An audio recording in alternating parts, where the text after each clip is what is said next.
iby'urukundo rwawe Yesu we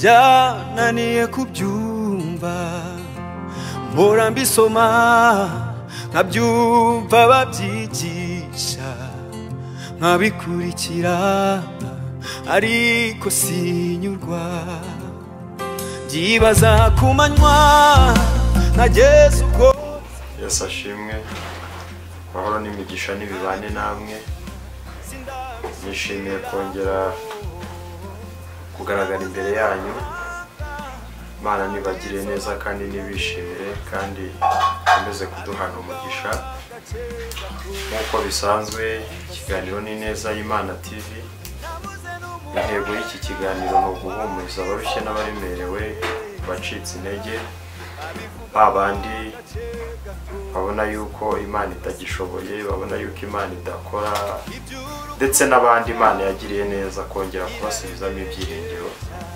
Imana iduhana umugisha murakoze reka tutangire dusenga Imana Data mu izina rya Yesu Mana nziza Mana ikomeye Mana ifite ubutware n'ubushobozi ndongeye ndakunezerewe cyane mwami mukunzi mwiza ko twongeye kugira umugisha wo kongera kugaragara imbere y'ubwiza bwawe imbere y'ubwoko bwawe nsengeye ikibwiriza nsengeye ijambo ngiye gutambutsa ndishyikiriza ubwoko bwawe mwami Yesu ntaba ari nge ahubwo izina ryawe rihabwa icyubahiro akanwa kagiye kurivuga umanze ukeze ugahumanure ndetse mwami n'abazaryumva nabo ubwabo uzamanze ubeze mu izina rya Yesu Kristo wa Nazareti nkubise hasi imbaraga zose zahagurukira kurwanya ijambo ryawe zahagurukira kurwanya njye ugiye kurivuga umwuka wera ariherekeze mbisabye nize mu izina rya Yesu amen Imana nitunezererwe Imana itugirire neza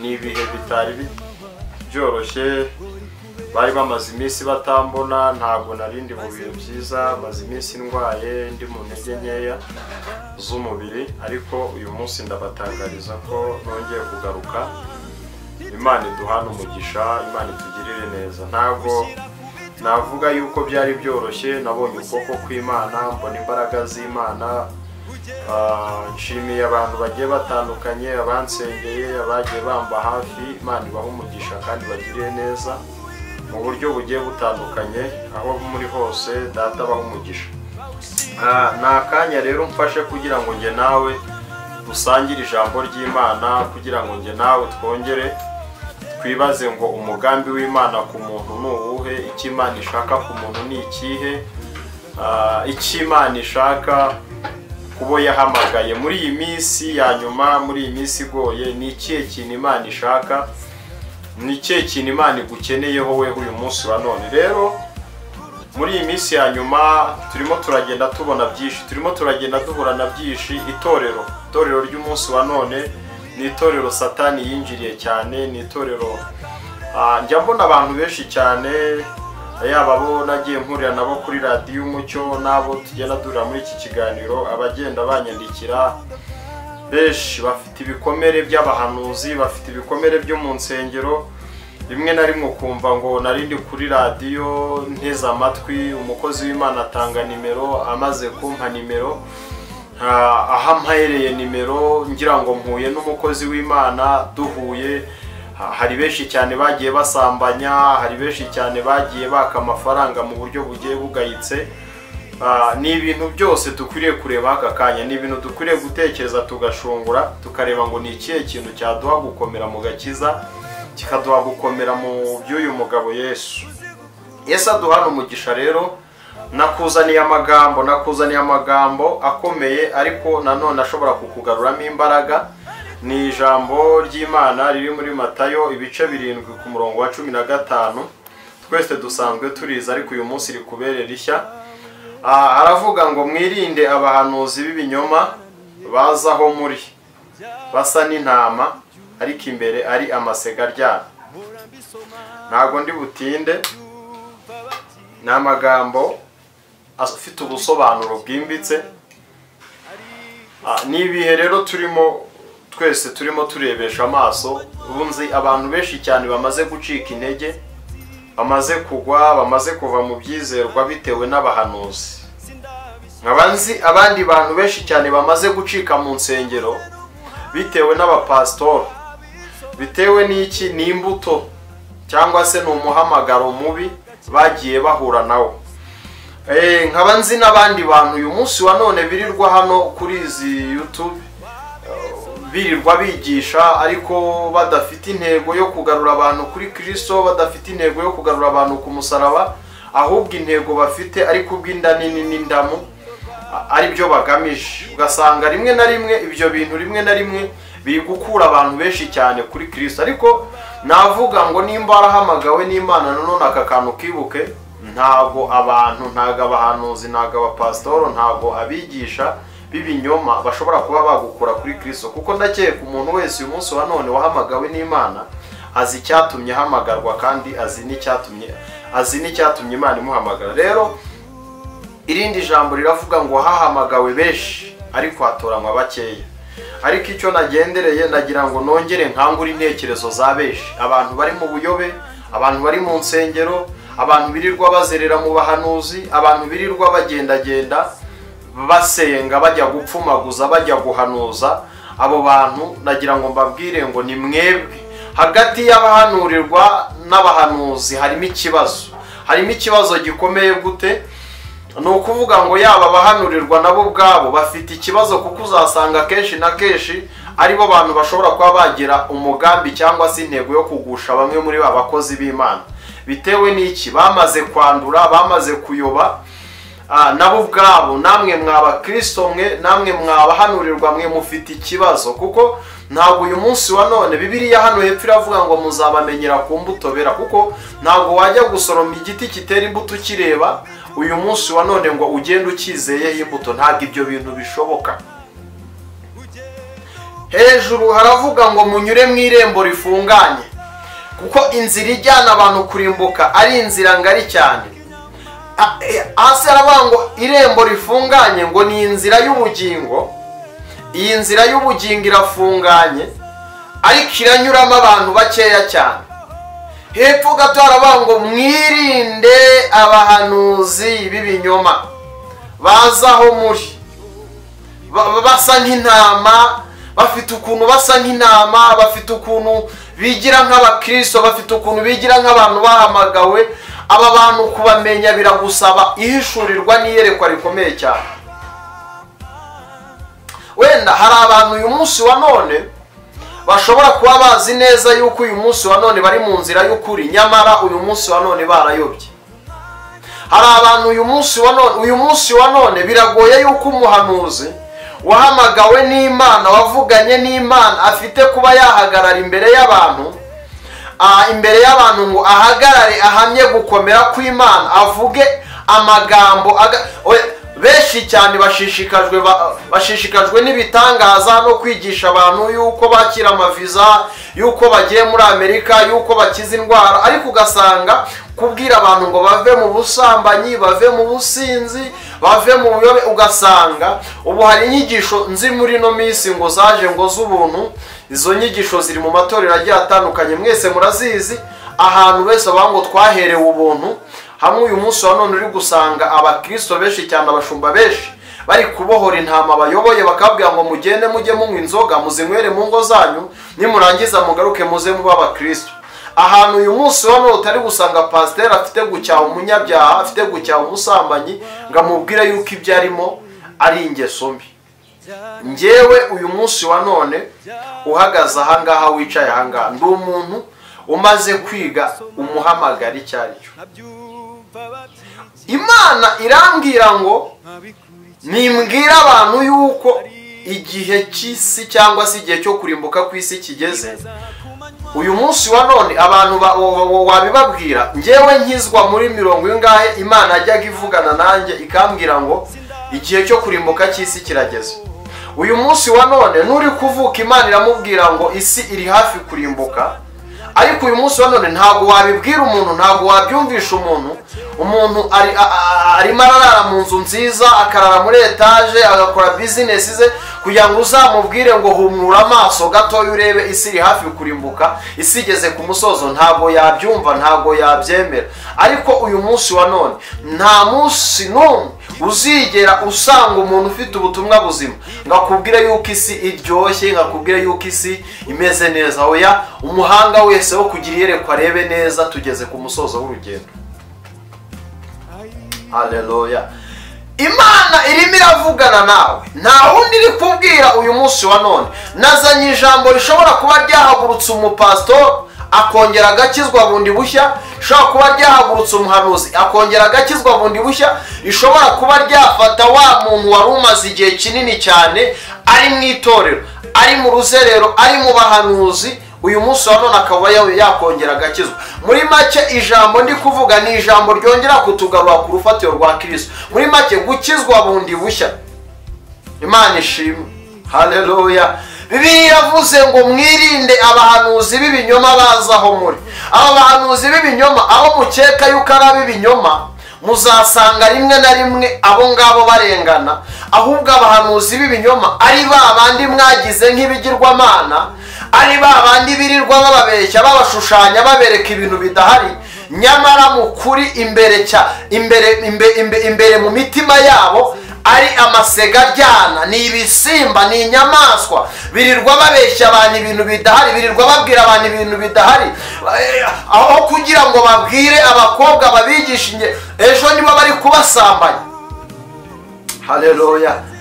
Imana ishimwe, Imana itugire neza, Imana idutabare. Mbonye aho abakobwa bashobora kuba bari mu itorero ari indaya zicuruza, zirirwa zigusha abagabo bubatse ingo. Mbonye aho abapastor birirwa bahagaze imbere y'abantu, ejo akaba aribo bagakora amahano. Si n'ibintu mvuga namwe hanze ahangaha murabizi. Uyu munsi wa none ngewe mpagaze ahangaha niboneye aho umuntu ashobora kuba yakorera Imana. Birashoboka ko ashobora kuba yakorera Imana, agasambana, akajya mu businzi, akajya mu buyobe bushoboka n'ubudashoboka, yewe n'ibintu mutanazi byose biri hanze ahangaha, ari abahanuzi, ari abapastor, hari n'abatinganyi, kandi bagahanura bakavuga ngo Imana iravuze ngo. None uyu munsi wa none bamwe mwabafashe nk'ibigirwamana, abandi ubutinganyi burahari mu bahanuzi, ubusinzi burahari mu bahanuzi, nabinyuzemo ndabizi, ibyo ngibyo ndi umugabo wo kubihamya. Ubusambanyi burahari mu bahanuzi, ariko umuhanga wo kureba amenye yuko dusigaje agahe gatoya gusa.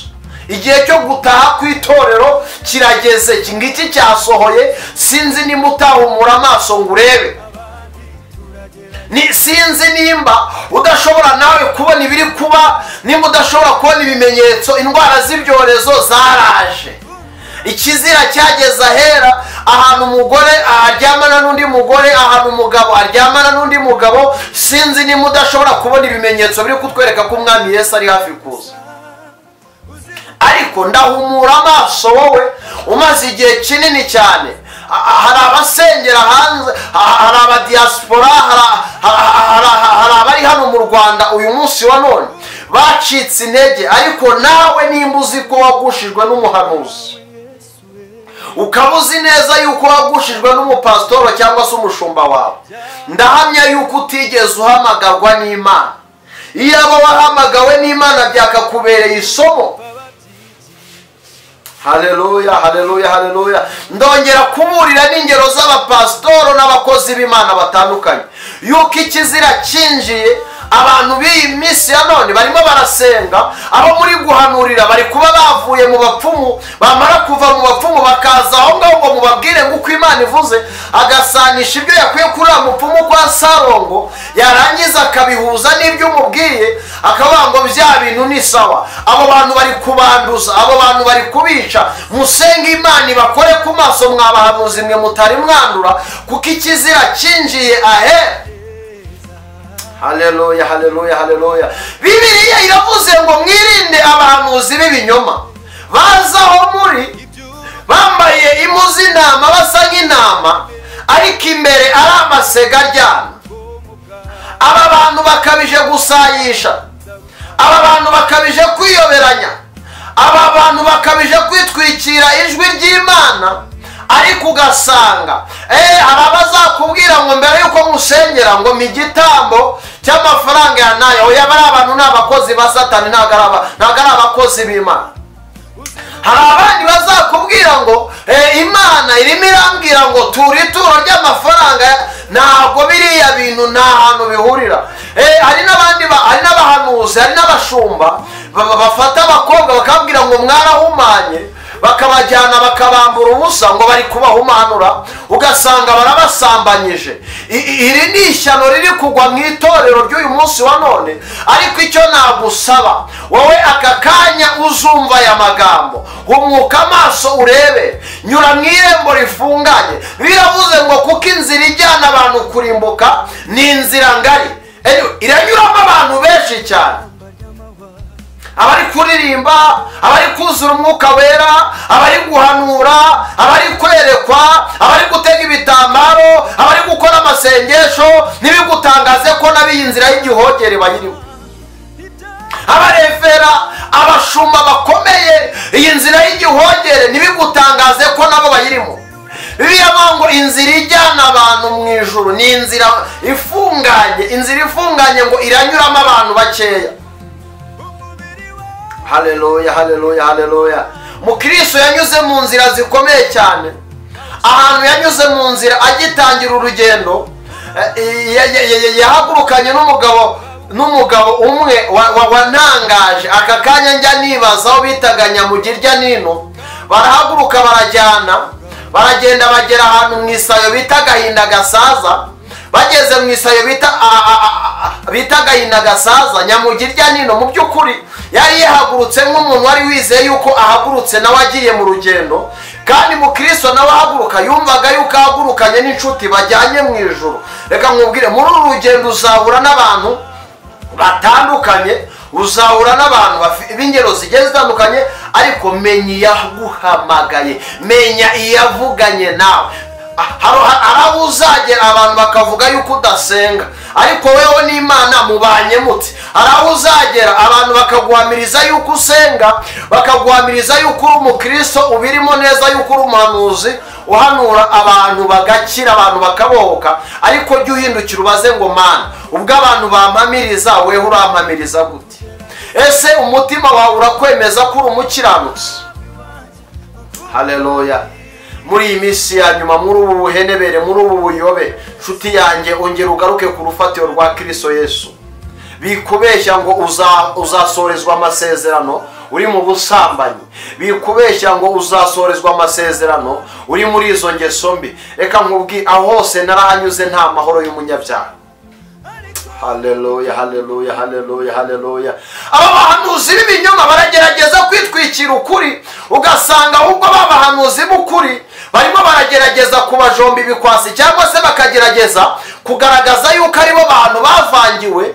Mube maso cyane, musenga Imana ibakore ku maso. Nta gihe na kimwe umuhanuzi atazigera abaho, nta gihe na kimwe intumwa itazigera ibaho, nta gihe na kimwe umwigisha atazigera abaho. Ariko hanyuma yuko hahagurutse umuhanuzi w'ukuri, hari n'umuhanuzi w'ibinyoma. Ngewe aho nageze muri uyu mujyi wa Kigali, nabonye ishyano, nabonye akaga, nabonye ibintu biteye ubwoba, nabonye ahantu abantu Imana itabara itorero rigeze ku mwuka wanyu. Aba bantu mwagize nk'ibitangaza, aba bantu mwagize nk'abantu bavuganye n'Imana, nibo bakabije kuyobya intama nyinshi cyane. Aba bantu mureba, abangaba birirwa ku mbuga nkoranyambaga babeshya ngo barasenga. Aba bantu bari kurara mu maroji basambana. Aba bantu bari kwirirwa banywa amayoga bakabeshya ngo Imana yavuganye nabo. Nagiye mura nabi ibyo mvuga ndabizi. Nge nabonye aho umupasitoro muzima anywa inzoga, hari n'ukubwira ngo ntanyweye inzoga ngo ntabwo najya ngo ku gatuti ngo numve ko mfite amavuta. Hari n'ukubwira ngo Imana yaratubwiye ngo tugende ngo tubyare two, ugasanga afite ingeso y'ubusambanyi. Nta mutima umucira urubanza, nta mutima umubwira ngo ibyo ukora, ahubwo ugasanga Yesu yaravuze ngo yemwe bantu b'iki gihe mwiyobagiza muzageza ryari? Abantu bakabije kwiyobagiza. Kandi tureke no kuvuga ngo abahanuzi b'ibinyoma, nababwiye ngo namwe muhanurirwa mufite ikibazo. Mufite ikibazo, hanyuma yuko ushobora kuzarota uwo nguwo guhanurira Imana ikamugwishurira ugakomeza kumugenda inyuma. Ntabwo nzi ikibazo mufite. Musenge Imana yongere ibahishurire. Twe gukorera Imana nk'abantu turi gushaka iby'isi, nk'abantu dukeneye iby'isi, dukorera Imana nk'abantu turi gutaha mu ijuru. Bizadufasha, bizaduha gukomera, bizaduha harabuzabura nabo bakabuheka. Imana ngira guhetsa, ariko tureke kubeshya, tureke guteka imitwe, dusenge Imana. Nimba hari umuntu ushaka kongera kubwira abantu yuko uyu munsi wa none gukizwa ni buri munsi, waba waraguye, waba waracitse intege, waba waravuye mu byizerwa, nta muntu n'uyu n'umwe Imana itababarira, nta muntu n'uyu n'umwe Imana itakiza. Ariko uyu munsi wa none ubanyute n'Imana. Haleluya, haleluya, haleluya, haleluya. Hepfo gato y'abaravuga ngo muzabamenyera ku mbuto zabo. Hari nubwo mukeka yuko abahanuzi b'ibinyoma, nawe ubwawe uri umuhanuzi. Uri umuhanuzi wamaze kumenya Kristo, hanyuma yuko Kristo yinjiye mu mutima wawe hahindutse iki, hakozwe iki? Abana bawe barakuvanaho uwuhe musaruro? Imana itugire neza, Imana idutabare, Imana itwishimire. Nshuti yanjye, ongera uhumuka amaso urebe, tugeze ku musozo w'urugero. Isi iri kugaragaza ibimenyetso bitandukanye, intambara hirya no hino ziri kuba. Abantu bari gupfa indwara, aho namenye y'ubwenge ndimo ndamenya diabete, aho namenye angama hypertension, imivuduko ibintu bigiye bitandukanye, indwara ziri kwica abantu bari gupfa. Nta muntu ukigeza mu myaka igera muri mwijana na abantu uri gupfira mu myaka mike ari gupfira muri 80. Ni ikikwereka yuko isi irimo igenda. Bizanagera n'ahantu umuntu azajya apfa agapfira mu myaka 50, akaba ariko gusaza kwe. Nimba umwana w'umukobwa cyangwa se umusore ari kugera mu myaka 15, ukabona n'umwana mukuru, ukabona n'umwana w'umugabo, byakagwishuriye yuko isi iri kugenda igera ku musozo. Munyure mu irembo rifunganye. Ahari ubwo Yesu azahamagara amazina ya babandi, byazanezeza nawe ukazaboneka, byazanezeza nawe ukazaboneka, tukazahurirayo. Tuve mu magambo dusenge, tuve mu matiku dusenge, tuve mu nzangano, tuve mu mashyari. Ishyari mu itorero rimeze nabi.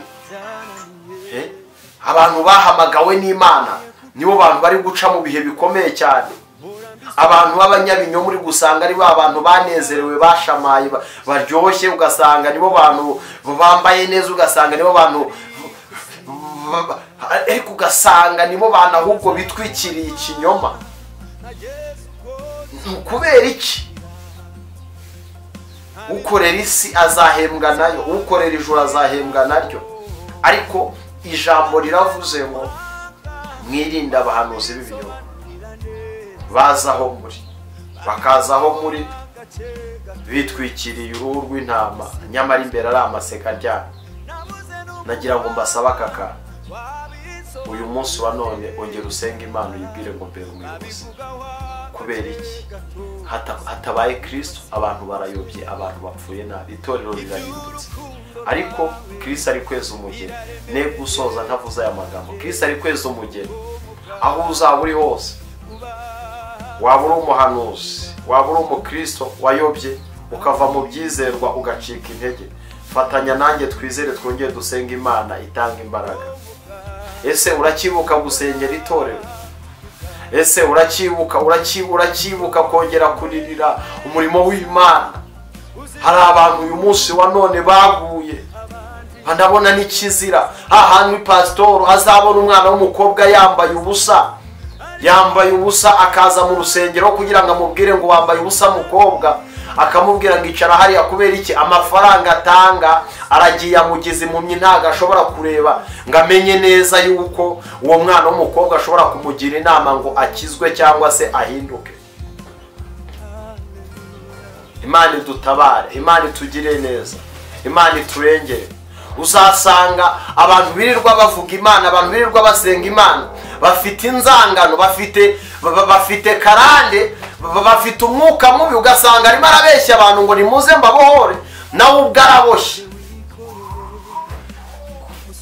Uragombora abantu gute nawe ubwawe ufite ibisebe, urabeshya abantu ngo ugatwikiraho amakote, ugatwikiraho amatitire, nawe ubwawe urarushye, nawe ubwawe uraremerewe. Sanga umwami Yesu akuruhure. Ni ibintu bikomeye cyane ahantu mu itorero ry'uyu munsi wa none, ahantu umukene adashobora kugira ijambo na gato, nyamara ubwami bw'Imana buratureba. Uzasanga pasitori adashobora kujya gusura wa mukene, afite intego yo kujya gusura wa mukire, wa wundi ukomeye, ariko ugasanga Imana itabara itorero, Imana itabara itorero. Muzabazwa byinshi bashumba, muzabazwa byinshi bahanuzi, kuko igihe cy'itorero cyo gutaha kiraje, kirasohoye. Hari n'igihe imperuka yawe yakubera none ugakeka yuko uzarindira kubona Kristo aje ku bicu. Hari igihe imperuka yawe yakubera none, aka kanya Yesu aje kubarana nawe. Wa mukristo we, wa muhanuzi, wa mupastor, aka kanya Yesu aje kubarana nawe, yasanga uhagaze he? Ntabwo uri umuntu wakagombye kuba uwo birinda, wakagombye kuba umuhanuzi ahubwo abantu bagana, ahubwo ikibazo kumva ahantu Bibiliya iri kwa ngo mwirinde abahanuzi b'ibinyoma, baza aho muri bambaye impu z'intama, aba bantu mubirinde. Biriya ngo nibo babwira ngo ari hariya ngo ntimuzajyeyo. Bamwe ngo bazaza ngo basengere abantu, bakora ibitangaza mu izina rya Yesu, ariko atari Kristo, ahubwo ari umwuka wa antikristo. Ni ikintu kibabaje cyane, ni ikintu kibabaje cyane kwirirwa tubeshya ngo Imana yagize neza, ngo Imana yaragutabaye. Ahantu uzajya kubona ukabona umwana w'umusore aragiye arahagaze ngo Imana yaranabaye, Imana yampaye inzu nziza, Imana yampaye imodoka nziza, ariko iriya modoka iri mu busambanyi, iriya modoka iri mu butekamutwe. Ibi bireze. Imana ikeneye abantu bafite umutima umeze nk'uwa Yosefu, bashobora guhamya Imana bagakiranuka, abantu babareba ndetse nabo batabareba. Mpamvu nkubwira inkuru nziza y'agakiza ya Yesu, nuko hari aho Yesu yamvanye. Yesu yankuye mu businzi, Yesu yankuye mu busambanyi, nari ndushye, nari ndemerewe. Ndakwifuriza guhagurukira mu mavuta yo gukizwa bundi bushyashya.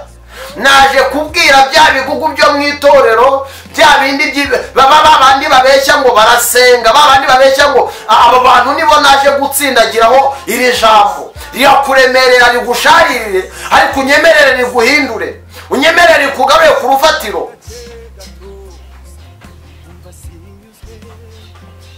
Ongera ugaruke ku rufatiro. Yesu aragushaka hahandi waburi, wa mwanya wawe nta wundi muntu urimo. Yesu aragushaka ngo wongere ugaruke. Yesu aracyafite umutima w'imbabazi wo kongera kuguhindura, ukongera ukaba mushya. Nawe ubwawe usigaye warabaye icyo utazi, usigaye ukora n'ibyo utatekereza, wubahutse ibyo utubahukaga. Amagambo atavaga mu kanwa kawe uyu munsi ari kukuva mu kanwa. Ibyo utakoraga watinyaga uyu munsi uri kubitinyuka. Imana irashaka ubwoko bwayo ngo bwongere bugaruke. Kera Abisirayeli iyo bakoraga ibyaha, Imana yabahanishaga ibihano bigiye bitandukanye, ikabajyana kwa Farawo, ikabajyana kwa Nebukadinezari, ikabajyana ku bami bakomeye, bakagenda bagacoka bagakubitika. Bamara kunoga, bamara guhinduka, bakumva yuko baciye, Imana ikongera ikabagarura. Wirindira imihini, wirindira icyago kivuye mu ijuru, izerera ijambo uhinduke. Uratinyuka ukabeshya abantu ngo uri umukristo, ukabeshya abantu ngo urasenga, uri umuntu ufite urugo, uri umugore, uri umugabo ufite ingo, wagira ngo nini urasenga iyihe Mana? urasenga iyihe mana? Uratinyuka ukabeshya ngo Imana yaraguhamagaye, ngo Imana yavuganye nawe, waragiye gucisha mu bapfumu ukabeshya ngo Imana iragukoresha. Abantu muhumuka amaso, abantu bakabije kwiyoberanya no kwishushanya. Bibiliya yavuze ngo mwirinde aba bahanuzi, mwirinde abahanuzi b'ibinyoma bazaho muri. Abantu ngo Imana yahamagaye, yaguhamagaye kwande, yaguhamagaye mu yahe mazina? Abantu Imana yahamagaye muzi abari bo. Abantu uyu munsi none bari mu muhamagaro muzibe bari gucamo. Abantu bari gutotezwa, abantu bari kubabazwa, abantu bari kurara mu mazu y'imbohe bazira izina ry'Imana, abantu bari kubirukana mu mazu, abantu babuze hepfo na ruguru, abantu bari kuzira izina rya Yesu, maze wewe ukagihisha mukirirwa ukina naryo. Iri zina ukina naryo ntabwo urizi.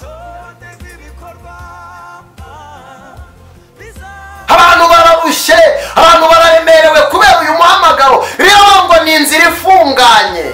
Iyi nzira ifunganye ngo irajyana abantu mu irembo ryo mu ijuru, ngo iracamo abantu bakeya.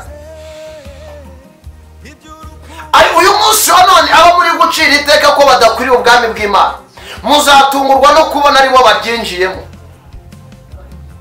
Abo mwatotobetse mwaketse ko ari abakiranutsi bitwikiriye ibyaha, bitwikiriye ingeso mbi, muzatungurwa no gusanga aribo abantu babuze ijuru.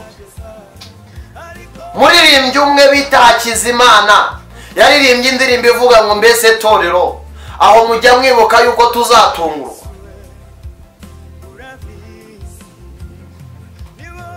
Aho mujya mwibuka yuko tuzatungurwa. Ugenda iyeze, uryamye iyeze, uri mu kazi iyeze ku manywa na nijoro. Nasomye ijambo rirangira ngo yemwe bahetsi muhetse isanduku, murajya mwiyeza ku manywa na nijoro. Ariko uyu munsi urasanga abantu basayishije, bakabirije, bari kubeshya ngo Imana yavuganye nanjye. Bibiliya ngo hazabona ishyano abavuga ngo iravuze kandi itavuze. Wasanga wicaye, ndabizi twese hano i Kigali abarokore dufite amasezerano. Wasanga wicaye warujuje agenda uvuga ngo Imana yambwiye indege, Imana yambwiye imodoka, Imana yambwiye kadastere, Imana yambwiye etaje, yambwiye stavo pista la ministry grele menesta. Hayo masezerano ni amahuri, hayo masezerano ni amahuri. Amasezerano bagiye gucisha baraza bayaguha kumarira iki? Bariya bapfumu ba Sarongo babitsa amabanga akomeye, babitsa amabanga y'abapasitoro bakomeye muri iki gihugu cy'u Rwanda. Bagiye bajya kugura imbaraga, bagiye bajya za Nigeria bajya kugura imyuka mibi. Baraza barabeshya ngo Imana ngo yabahamagaye. Musenga Imana bakore ku maso, tugeze mu gihe Satani ari gukora ku manywa y'ihanga. Abantu bacuruza utubari hano mu mujyi wa Kigali, babitsa amabanga y'abapasitoro bakomeye, barara mu maroji basambana. Aba bakobwa mureba babitsa amabanga y'abapasitoro bagiye batandukanye, bagiye baryamana nabo. Igihe ni iki ngiki ngo dukizwe. Ibyo mwubwira si uko nanjye ntabinyuzemo, ariko menya ngo uhagaze. Iri jambo intego yaryo riri kukugarura ku rufatiro. Muratinyuka mukaza ngo muri abakristo, mukaza kwishushanya imbere y'abahanuzi, imbere y'abakozi b'Imana, mukirirwa mubaha amasezerano. Muzasoma inkuru za Petero na Bananiya na Safira, bazi imbere babemberera isambu. Ubu nzi abahanuzi benshi cyane birirwa bavumagirira abandi bagenda kubera iki? Baraje babasezeranya ibintu bidashoboka. Uyu munsi wa none wamushyize ku cyizere kidahari, uramubwira ngo uzamwishyurira, uramubwira ngo uzamuha amafaranga. Imana yakugiriye neza, ibuka imihigo wahize wa mukristo, warangiza akaba ariwo ugenda ujya kubasebya wirirwa ubataranga. bahanuzi Imana ibongerera imbaraga, bashumba Imana ibongerera imbaraga, badiyakoni mukora umurimo w'Imana Imana ibongerera imbaraga. Iki ni igihe Imana ije kweza umugeni. Dore amagare aramanutse ni menshi, wasanga harimo iryawe hakabamo iryanjye. Ese ubwo iri gare rimanutse ryagusanga hagana hehe? Nyemerera dusengana Imana. Imana ikugirire neza, Imana ikwambika imbaraga, Imana yongere itabara itorero. Dukeneye yuko Imana yongera igatabara itorero. Nimukizwa neza abahanuzi ba Kristo, igihugu kizabaho neza. Impamvu biriya bihugu birimo intambara zimeze kuriya ni ubutinganyi bwinjiye. Ntabwo Imana ijya yihanganira inkozi z'ibibi. Ati Kristo iri gukora ku manywa y'ihangu. Nyemera dusengane Imana, Imana yongere ishyira imbaraga kuri wowe. Aya magambo nuyumva uzaba uri wose uzongere upfukame wihane, uzongere usaba Imana imbabazi uvuge ngo data ndashaka kugaruka ku rufatiro. Data mu izina rya Yesu, Mana ikomeye, Mana ifite imbaraga, Mana ifite ubutwari n'ubushobozi, sengeye umuntu wese wizeye iri jambo arushaka guhinduka no gufata icyemezo akava mu ngeso mbi. Natuye imbaraga n'ububasha ku bahanuzi bacitse intege, ndakubita umwuka w'abahanuzi b'ibinyoma mu izina rya Yesu Kristo wa Nazareti. Iki kirere ndagihumanura mu izina rya Yesu ngo cyongere kigendere mu umwuka wera. Mwami Yesu, nyemerera ukora ibishya, nyemerera ukora ibitangaza. Umuntu wese wizeye iri jambo aho azaba ari wose uzamuha imbaraga, uzongera umusubizemo ububasha. Kandi natuye ubugingo buzima kuri benshi cyane bari baracitse intege, bari barihebye, mu izina rya Yesu Kristo wa Nazareti. Amen.